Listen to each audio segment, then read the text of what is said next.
지난 성탄절에 가수 이승환 씨의 공연이 갑작스럽게 취소됐습니다. 여러 또 갈등 속에서 이러한 결정이 나와서 팬들은 그 공연을 보러 가려고 했던 사람들은 또 당황스러울 수밖에 없는 그런 상황이었는데요. 이럴 때 소비자는 과연 배상을 제대로 받을 수 있을까요? 슬기로운 법률 생활 법무법인 길도 윤예린 변호사에게 들어보시죠. 안녕하세요, 변호사님. 안녕하세요, 윤예린 변호사입니다. 한참 전에 예약을 해놨는데 그 공연이 갑작스럽게 취소됐다. 환불은 당연히 받을 수 있겠죠. 네, 요즘 티켓팅이 매우 치열하잖아요. 그렇죠. 예, 팬들의 마음에서는 자신이 좋아하는 아티스트의 공연을 보기 위해서 티켓 판매 시작과 동시에 핸드폰, 컴퓨터, 주변 지인까지 동원하면서 치열하게 티켓을 예매를 합니다. 네. 몇 달 전부터 치열하게 예매해서 공연 날만을 기다렸는데 갑자기 공연이 취소된다면 허탈할 수밖에 없는데요. 예, 공연이 주최 측의 사정으로 취소되었다면 관객에게 별도 수수료 없이 전액 환불되는 것이 당연합니다. 최근에는 티켓 금액의 110%를 환불해주는 사례도 있었습니다. 배우의 건강상의 이유로 1막 후에 2막 시작 전에 공연이 취소된 경우가 있었는데요. 이때 제작진은 해당 공연 예매자들에게 티켓 결제 금액 기준으로 110%의 환불을 진행했습니다. 대부분 구매 시 사용한 결제 수단을 통해 자동으로 환불이 진행되고요. 관객이 추가적인 조치를 취할 필요는 없습니다. 보통 7일에서 14일 이내에 환불이 완료됩니다. 이렇게만 환불을 해준다면야 어느 정도 또 이해가 될 것 같기도 한데요. 근데 또 이제 일이 커지는 게 지역 혹은 먼 곳으로 보러 갈 경우에는 기차나 숙박시설까지 예약하는 분들도 있거든요. 네네. 이것까지 돌려받을 수 있을까요? 보상을? 일단 이러한 부분을 살펴보려면 공연 제작자와 소비자가 티켓 예약 시에 맺은 약관을 살펴야 됩니다. 근데 이런 약관에는 사실 공연 취소로 인한 교통비, 숙박비에 대해 보상을 한다는 내용은 명시되고 있는 곳이 거의 없다고 보면 될 것 같아요. 그렇다면은 다음에 찾아볼 것이 한국소비자원의 소비자 분쟁 해결 기준입니다. 공연이 취소되거나 관람일이 변경되어서 고객이 입장료의 환급을 요구할 경우에 입장료 환급 및 입장료의 10%를 추가로 배상하라고 되어 있습니다. 천재지변 등의 불가항력인 경우에는 입장료 환급만을 할 것을 해결 기준으로 제시하고 있는데요. 갑자기 공연 주최자 측의 그 사정으로 취소되거나 관람일 변경되면은 고객에게 110%의 그 환불을 해주라고 기준을 정하고 있습니다. 근데 이러한 기준이 법률적 구속력이 있는 것은 아닙니다. 만약 이에 제작자 측에서 따르지 않는다면은 소비자는 손해배상 청구 소송을 제기할 수밖에 없을 것입니다. 민법에서는 상대방이 해야 할 의무를 이행하지 않아서 발생한 손해에 대해 손해배상은 통상의 손해를 그 한도로 한다라고 정하고 있는데 한 가지 더 정해놓은 게 특별한 사정으로 인한 손해는 상대방이 그 사정을 알거나 알 수 있었을 때에 한하여 배상의 책임이 있다라고 규정하고 있는 규정도 있어요. 그러니까 예측 가능성이 있었을 때 배상의 책임이 있다라고 하는데요. 여기서 통상의 손해라고 하면은 공연 티켓 값이 될 것이고요. 예측 가능성이 있었을 때 배상해야 하는 그 배상금은 교통비나 숙박비를 예를 들어 생각해 볼 수 있을 것입니다. 이것을 공연에 한번 적용을 해볼게요. 만약 어떤 공연이 있는데 그 공연은 산골 오지에서 1박 2일로 진행되는 공연이 있다라고 해보시죠. 그렇다면 그 공연 예매자는 주변 숙박시설을 예매할 수밖에 없다는 것을 공연 제작자 측에서도 알 수 있을 것이라고 볼 것입니다. 그런데 공연이 일방적으로 취소되었다라고 하면은 제작자 측에 숙박시설 예약에 대한 책임이 있다고도 볼 수 있을 것입니다. 하지만 도심 한가운데에서 낮 시간대 하는 공연인데 지방 분들이 대거 와서 공연을 보기 위하여 숙박시설을 예약할 것이라고는 공연 제작자가 예측하기는 어렵다고 판단될 것입니다. 이럴 때는 숙박시설 예약에 대한 그 책임을 공연 제작자에게 물기 어려울 것입니다. 그 정황까지 입체적으로 종합적으로 따져보는 거네요. 손해배상만으로도. 그렇죠. 이게 사실 법적으로 가면 더 복잡해질 수밖에 없는 상황이고 이번에 가수 이승환 씨 보니까 구미시장을 상대로 손해배상 청구 소송을 진행한다고 해요. 네네. 그런데 구미시가 배상하라는 게 아니라 구미시장 개인이 물어내라 이렇게 요구하고 있더라고요. 일단은 이번에 손해배상 청구 소송의 내용을 좀 한번 짚어볼게요. 구미시장을 상대로 이승환 측에서 소송을 건다는 내용인데요. 먼저 이제 청구를 하는 청구인 원고라고 하는데 청구인은 세 곳입니다. 공연을 기획한 드림팩토리, 1번 그리고 2번 이승환 씨, 3번 공연 예매자 100명입니다. 이 세 주체가 각각 다른 손해를 주장하고 있습니다. 공연기획사인 드림팩토리의 경우에는 공연을 준비하면서 당연히 각종 비용을 지급하면서 뭐 관련 시설이라든가 물품이라든가 인력들을 준비하였을 것인데 공연이 갑작스럽게 취소당하면서 경제적 손해를 입었잖아요. 네. 그에 대한 손해배상을 청구할 것입니다. 이승환 씨 같은 경우는 데뷔 35주년 콘서트가 일방적으로 취소당한 것에 대하여 가수로서 정신적 고통이 잇따르면서 위자료, 정신적 손해에 대한 그 손해배상을 청구하고 있고요. 공연 예매자 100명은 뭐 숙박, 교통을 다 예약하고 콘서트를 기다렸는데 일방적으로 공연이 취소당하면서 손해를 입었다. 여기에 대한 손해배상을 해라라는 취지로 소송에 참여하게 될 것입니다. 이에 대해서 이제 이승환 씨 측은 그러니까 피청구인, 피고, 그러니까 손해를 배상해야 될 주체는 구미시장 개인이라고 하고 있습니다. 예. 구미시장 개인이 일방적으로 구미시 예술문화회관의 대관을 취소하여서 손해가 발생하였다라고 하는 것입니다. 이에 대해서 구미시장은 구미시 문화예술회관 운영 조례를 들어 자신의 결정이 정당하다고 주장하고 있습니다. 이 콘서트가 열리기로 한 곳은 사설 공연장이 아닌 구미시에서 운영하는 문화예술회관입니다. 이러한 곳의 운영과 관련하여서는 지방자치단체가 자체적으로 그 사무와 관련하여 제정한 조례에 따르도록 되어 있는데요. 네. 이 조례에는 예술회관 운영과 관련하여 구미시장이 기타 시장이 공익상 필요하다고 인정될 때 사용 허가를 취소할 수 있다라고 규정되어 있습니다. 최근 이승환 씨의 구미 콘서트를 반대하는 목소리가 있었고 안전상의 우려가 있다라고 하면서 구미시장은 이승환 씨 콘서트에 대해서 대관을 취소했다라고 하고 있습니다.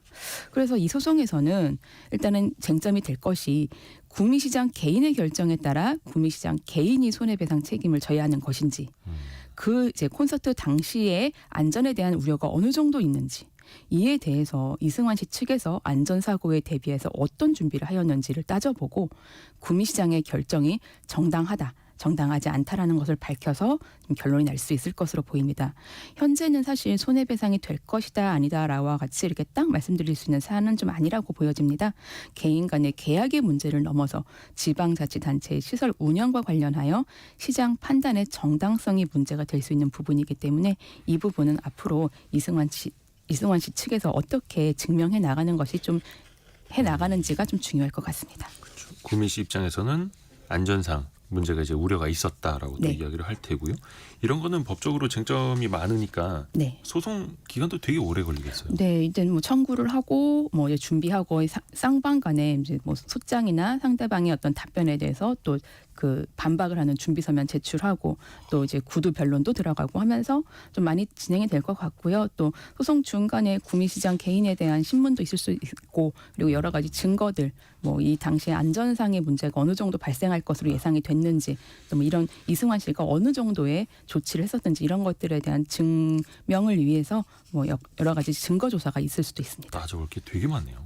또 반대로 개인 사정으로 예매한 내가 네. 직접 취소했을 때는 환불 기준이 어떻게 될까요? 예, 사실 공연을 예매할 때 이런 환불 기준이 명시되어 있습니다. 저희가 공연 예매에 바빠서 이렇게 자세히 보시지 않으시는 분들도 좀 많은데 일단 예매하기 바쁘죠. 네네.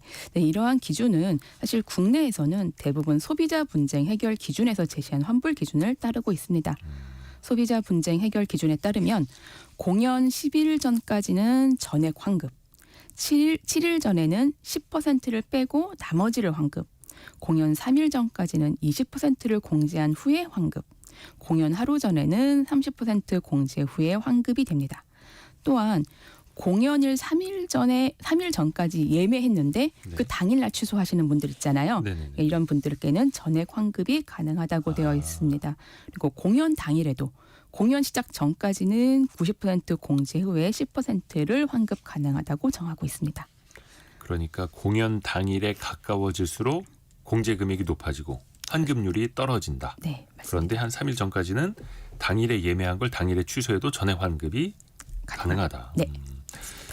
근데 그 공연 기간까지 시간까지 기간이 좀 많이 남았어도 내가 취소를 했을 때 일정 금액이 취소 수수료로 떼나가더라고요. 네네. 이건 어떻게 된 거예요? 그러니까 사실 국내 공연 예매의 경우 대부분 예매 사이트, 뭐 예매 플랫폼을 사용하고 있잖아요. 네. 이 예매 플랫폼에서 예매 후 8일부터 공연 10일 전까지는 뭐 장당 2,000원에서 4,000원 사이에 취소 수수료를 부과하고 있습니다. 이게 이 공연 주최자 측에서 이제 100% 환급하는 공연비와는 상관없이 일괄적으로 부과되는 취소 수수료입니다. 이게 공연 티켓을 판매하는 티켓 판매 사이트의 환불 규정이 서로 달라서 이제 같은 공연이라도 구입처에 따라서 환불 규정이 달라질 수 있습니다. 일종의 뭐 사이트 이용료 같은 뭐 개념이라고 볼 수도 있고요. 근데 사실 여기에는 뭐 아직 당국의 명확한 제재나 기준이 없는 상황입니다.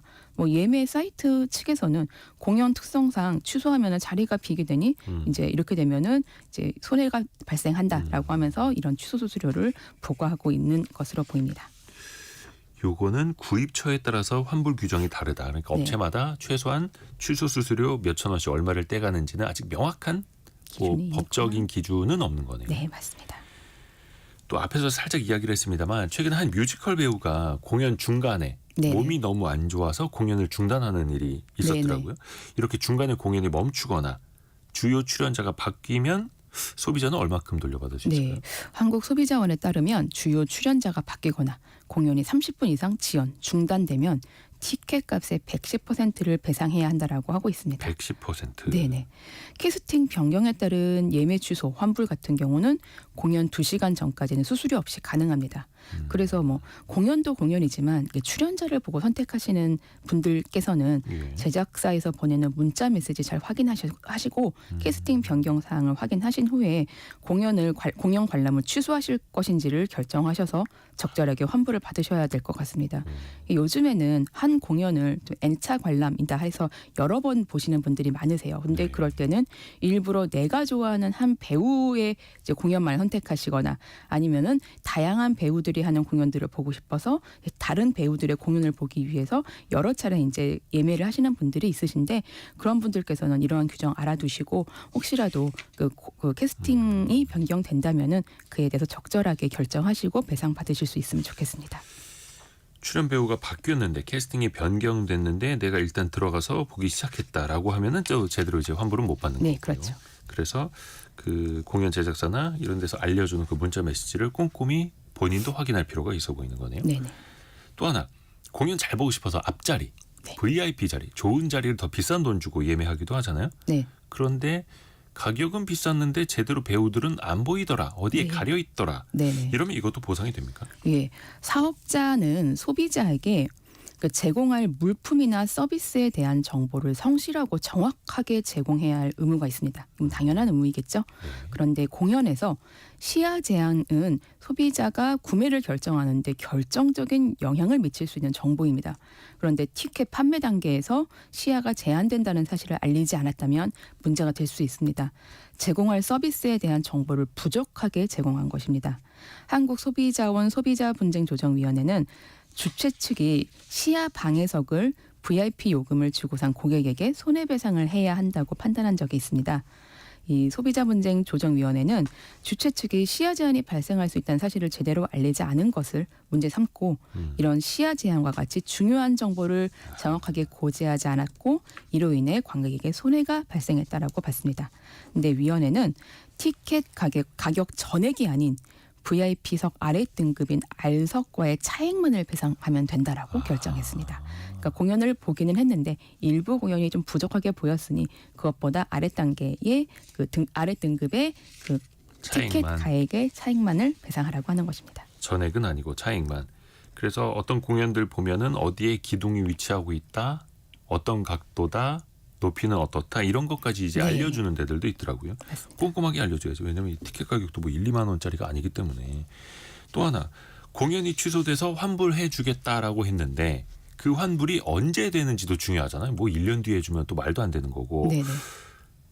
일주일 안에 될 것 같았는데 차일피일 미루는 업체도 있다고 하고 네. 이럴 땐 어떻게 해야 됩니까? 실제로 국내에서도 한 1년 정도가 이제 환불이 안 된 경우가 있었다고 합니다. 한국소비자원에서는 소비자가 민원을 접수하면 소비자원에서 해당 사업자에게 공문을 발송하고 연락을 하면서 사건 해결을 요구하게 됩니다.